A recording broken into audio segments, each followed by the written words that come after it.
Dear students, welcome to Learner's World. In this video, I am going to talk about Epomenalysis, the Odyssey by Homer, Kaleidoscope, Songs and Stories of Our World, 4th semester, Calcutta University, Common English. Homer is considered as the greatest poet. He credited with two epic poems, the Iliad and the Odyssey. Homer greatest poet ആണ് അദ്ദേഹത്തിൻ്റെ important ആയിട്ടുള്ള two works ഒന്ന് Iliad and Odyssey. Odyssey consists of 12,109 lines divided into 24 books. ഒഡീസിയിൽ total 24 books ആണ്. 12,109 lines ഉണ്ട്. അതിൽ നമുക്ക് പഠിക്കാനുള്ളത് ഫസ്റ്റ് ബുക്കാണ്, ബുക്ക് 1. ആദ്യത്തെ 20 ലൈൻസാണ് നമുക്ക് പഠിക്കാനുള്ളത്. It is return in dactylic hexameter, also known as the Homeric ഹെക്സാമീറ്റർ.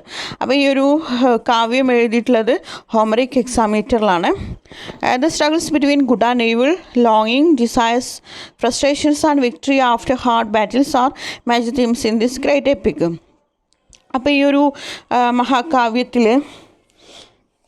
തീംസായിട്ട് വരുന്നത് നന്മയും തിന്മയും തമ്മിലുള്ള സ്ട്രഗിൾസ്, ലോങ്ങിങ്, ഡിസയേഴ്സ്, ഫ്രസ്ട്രേഷൻസ്, അതായത് ഒരു ഹാർഡ് ബാറ്റിലിന് ശേഷമുള്ള ഒരു യുദ്ധത്തിന് ശേഷമുള്ള ഒരു വിജയം, വിക്ടറി, ഇതൊക്കെയാണ് അതിൽ തീമായിട്ട് വരുന്നത്. Translated by A.T.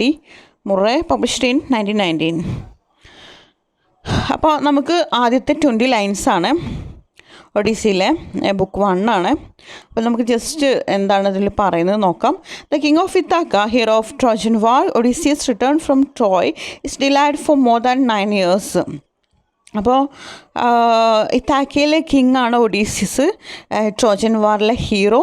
അദ്ദേഹം 9 വർഷത്തിന് അധികമായിട്ട്, മോർ ദാൻ 9 years അദ്ദേഹം തൻ്റെ നാട്ടിലേക്ക് തിരിച്ചു വരാൻ ഡിലേ ആയിട്ടുണ്ട് എന്നാണ് പറയുന്നത്. Penelope, his wife, and Telemachus, his young son, are struggling to keep away her suitors. അപ്പോൾ അദ്ദേഹത്തിൻ്റെ ആ ഒരു ആബ്സെൻസിൽ പെനലോപ്പി, തൻ്റെ വൈഫായിട്ടുള്ള പെനലോപ്പി, ടെലിമാക്കസ് എന്ന് പറയുന്നത് തൻ്റെ യങ് സണ്ണ് വളരെയധികം സ്ട്രഗിൾ ചെയ്തിരുന്നു ഫാദറിൻ്റെ ആ ഒരു ആബ്സെൻസിൽ.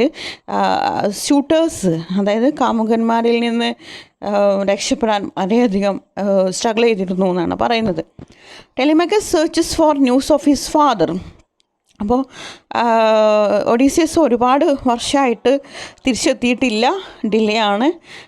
സമയത്ത് ടെലിമാക്കസ് തൻ്റെ മകൻ സെർച്ച് ചെയ്യുന്നുണ്ട് എവിടെയാണ് ഫാദർ എന്നുള്ളത്.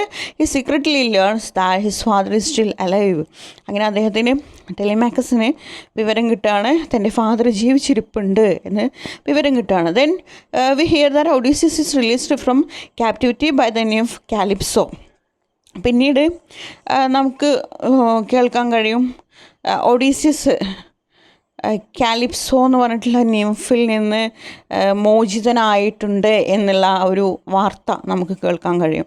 After that here suffers a shipwreck and lands on the shore of the Phaeacians. പിന്നീട് അദ്ദേഹം ഒരു കപ്പൽ അപകടത്തിൽ പെടുകയും ഫിഷ്യൻസ് എന്ന് പറഞ്ഞിട്ടുള്ള ഒരു തീരത്തിൽ ലാൻഡ് ചെയ്യുകയും ചെയ്തു. He tells them about his experiences, his encounters with the lotus eaters, the sorceress Circe, the Polyphemus, and the shipwreck in which only Odysseus is safe. അങ്ങനെ അദ്ദേഹം എല്ലാം വിവരിച്ചു കൊടുക്കുകയാണ് ഈ ഒരു ഫിഷ്യൻസിന് തൻ്റെ എക്സ്പീരിയൻസസ്. അതുപോലെ ലോട്ടസ് ഈറ്റേഴ്സിൻ്റെ കയ്യിൽ അകപ്പെട്ട് അവിടുന്ന് എസ്കേപ്പ് ആയത്, സോർസറസ്, സെർസെ തുടങ്ങിയിട്ടുള്ള അവരുടെ കയ്യിൽ നിന്നൊക്കെ മോചിതനായത്, അതുപോലെ ഈ കപ്പൽ അപകടത്തിൽ നിന്ന് ഒഡീസിയസ് മാത്രമാണ് സേഫ് ആയത് എന്നുള്ള കാര്യങ്ങൾ, ആ ഒരു എക്സ്പീരിയൻസസ് ഒക്കെ വിവരിച്ചു കൊടുക്കുന്നുണ്ട്. Then Odysseus is back in Ithaca. അങ്ങനെ ലാസ്റ്റ് ഒഡീസിയസ് ഇത്താക്കയിലേക്ക് തിരിച്ചു വരികയാണ്. Odysseus kills all the suitors to his wife and at last is king again in Ithaca. അങ്ങനെ ഒഡീസിയസ് എന്ത് ചെയ്തു, തൻ്റെ ഭാര്യ പെനലോപ്പിനെ ഒക്കെ ബുദ്ധിമുട്ടിച്ചിട്ടുള്ള സ്യൂട്ടേഴ്സിനൊക്കെ കൊന്നു എന്നാണ് പറയുന്നത്. അങ്ങനെ ഇത്താക്കയിൽ പിന്നീട് അദ്ദേഹം വീണ്ടും കിങ് ആയിട്ട് മാറി എന്നാണ് പറയുന്നത്. Okay, thank you.